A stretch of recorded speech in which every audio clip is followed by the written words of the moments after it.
Dengarkan cerita si Pitung, cerita anak dari Betawi.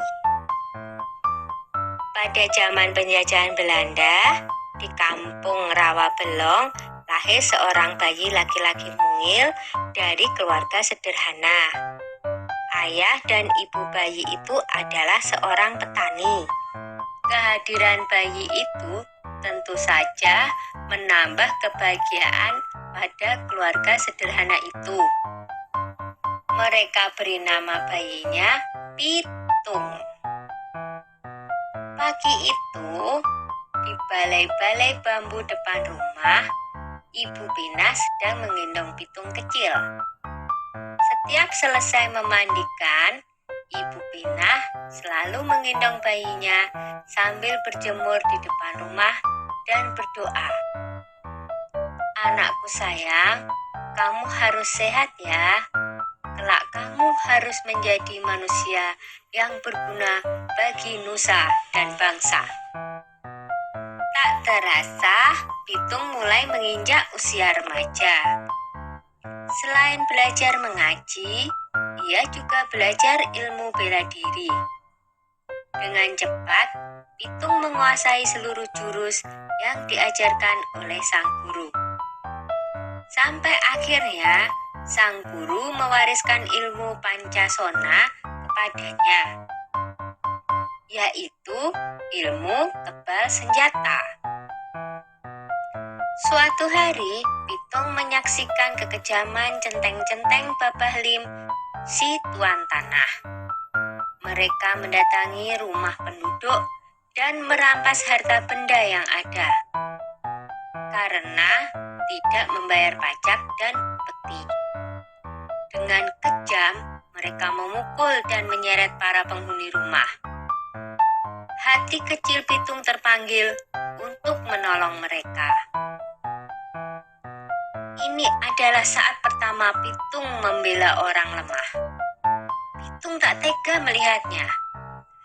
Hai centeng-centeng, kenapa kalian merampas harta orang dan menindas orang yang tak berdaya?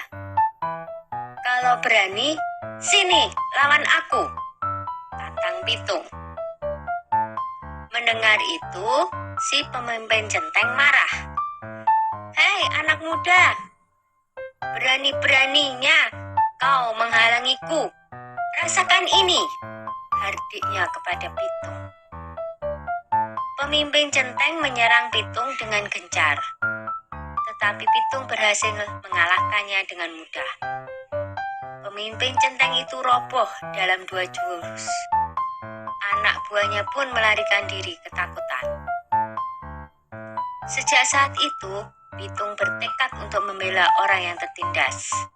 Dengan penuh semangat, Pitung mengajak para penduduk desa untuk bersatu melawan penjajah.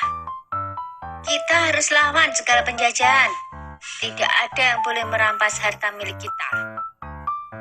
Ini adalah tanah kita. Jangan mau diperbudak oleh kompeni, kata Pitung bersemangat. Semua setuju dengan ajakan Pitung. Para tuan tanah dan kompeni menjadi resah. Mereka mengadukan perlawanan itu kepada pemerintah Hindia Belanda. Scott Heine, pemimpin tertinggi di Batavia, memerintahkan aparat untuk menangkap Pitung. Ia menawarkan hadiah besar bagi siapa saja yang bisa menangkap Pitung.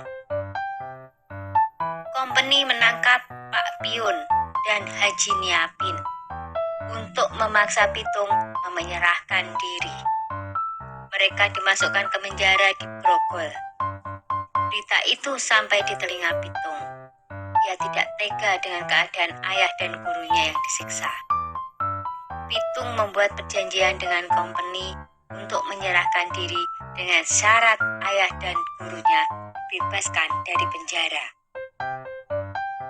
Pada suatu hari, kompeni membawa Haji Niapin ke alun-alun kota dengan dijaga ketat oleh pasukan polisi bersenjata.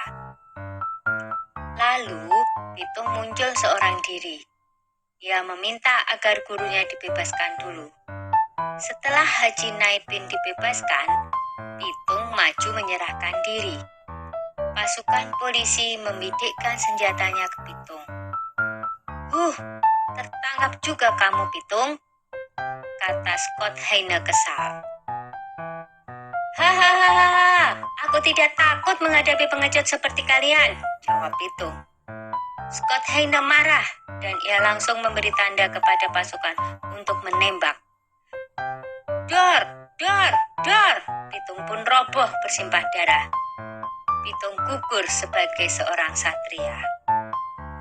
Beberapa bulan kemudian, Scott Heine dipecat dari jabatannya karena menembak orang yang tidak melawan ketika ditangkap. Pitung gugur sebagai pahlawan dan akan selalu dikenang oleh generasi-generasi berikutnya.